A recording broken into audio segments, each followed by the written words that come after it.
Kebetulan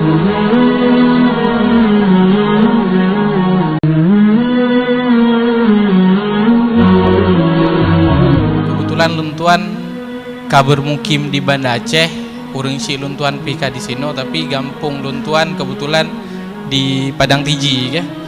Jadi selawitnya kamu melaksanakan kurban di tempat mukim yang di Banda Aceh.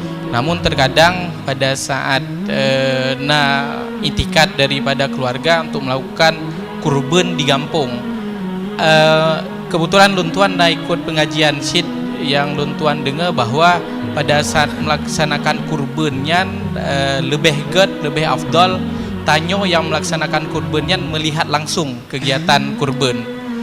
Yang ingin luntuan tanyang Mbak Abu adalah pakiban lebih afdal harus tajak wow gampung, karena dalam kapasitasnya kebetulan orang Syekh luntuan pi umuka agak lanjut ya. Jadi terkadang menjadi kendala tersendiri pada saat harus wow gampung untuk berkurban. Masalah kalen nyan sunat di atas sunat, si kurban sunat yang gad lagi alun cerita puno lagi Nabi sia gedro itanya yang gad pih tasia gedro. Cuma kondisi tanyo nyompat di Banda Aceh, ta kurban di kampung di Pidi ya ini.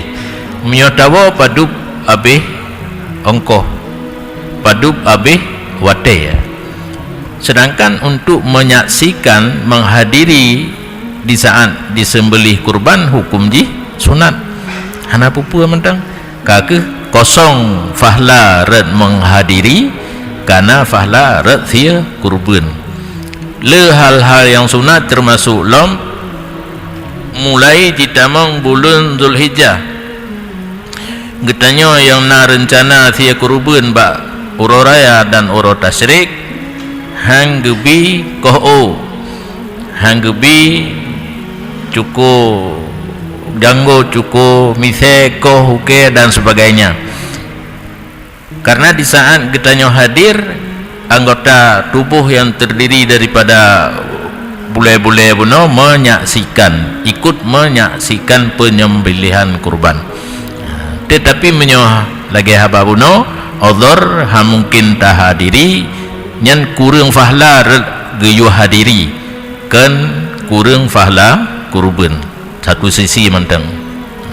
Demikian.